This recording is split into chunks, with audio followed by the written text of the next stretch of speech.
Hey everyone, today I'm going to give you a couple of tips about playing legato that'll get you phrasing your own lines in no time. For those who don't know, playing legato on guitar simply means using a series of hammer-ons and pull-offs to play something. So instead of picking notes like this, I might hammer and pull them. So the couple of tips I'm going to share with you today are simply what has worked for me, because there are parts of legato playing that don't work well for me and I should spend more time on. But these couple of things that I use enable me to get around and make up phrases in improvisation. So the first point I want to cover is simply going up and down a scale fragment on a single string. So in this respect, everything that we're doing today, I'm in E minor or G major, and I'm using 3-note per string scales. So I'm going to take 3 notes on the E string here and simply go from the E, F sharp, G, and back down to F sharp. And start it over. So once you get that concept down, you can move it into other fragments and then string them all together. Basically, if I go up to this one here, slide into the next one, slide into the next one, I could continue on down. But for the lick that I put together for today's video that you saw, I started out here and I started with a pull-off, and then I began doing this little pattern. So I begin up here on the 19th fret, pull it away to 17, to 15, and then I slide to 14 to begin the next fragment.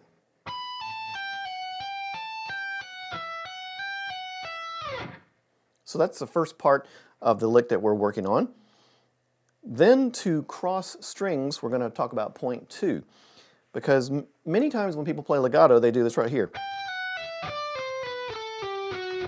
Simply do a series of pull-offs. I'm not very good at those in a descending fashion.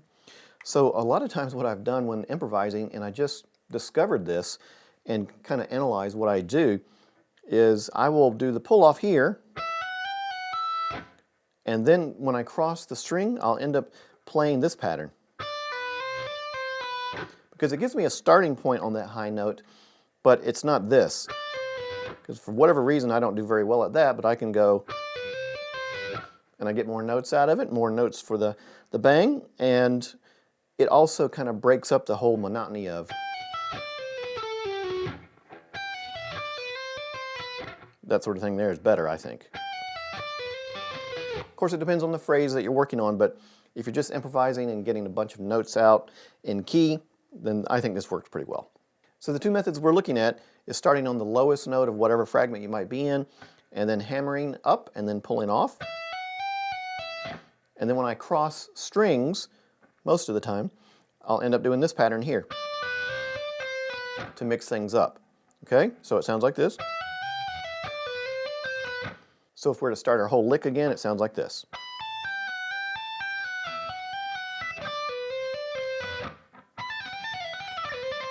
So this next part where I cross to the 3rd string, I don't have a real good explanation for why I do it. It just feels like the picking works better for me this way. So all I do is this. Begin another hammer and pull-off series, but I picked from the G string back up to the B and then back down to the G. So the whole thing together again sounds like this.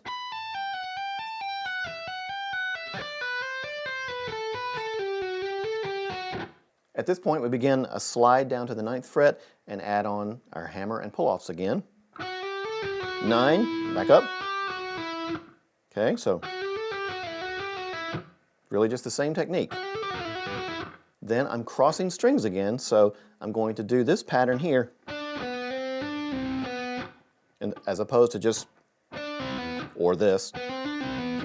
I begin with the high note on the 12th fret on the D string, and then go down to 9, back up to 10, to 12, and then pull it off. So here is what we have all together now.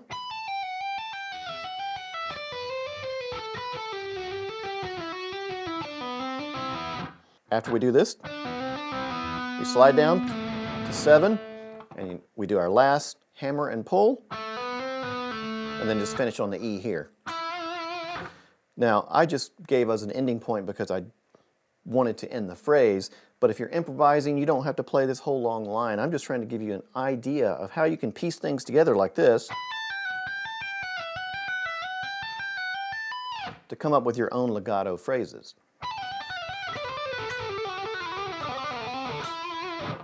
Work on making it sound as liquidy as possible, because that's really the cool side of legato.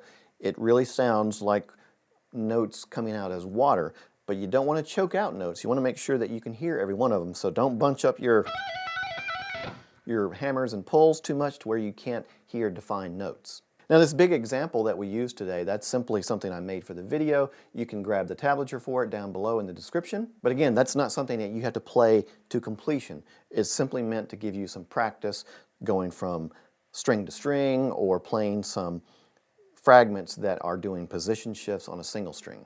I hope you found this video helpful and enjoyable, and one of the best free ways you can help support my channel is to hit that like button and subscribe to the channel if you will, and make sure to hit that notification bell so that you're notified of future video releases. Another free way you can support the channel is if you need guitar strings or guitars or gear or whatever, you can go through my Sweetwater affiliate link down below.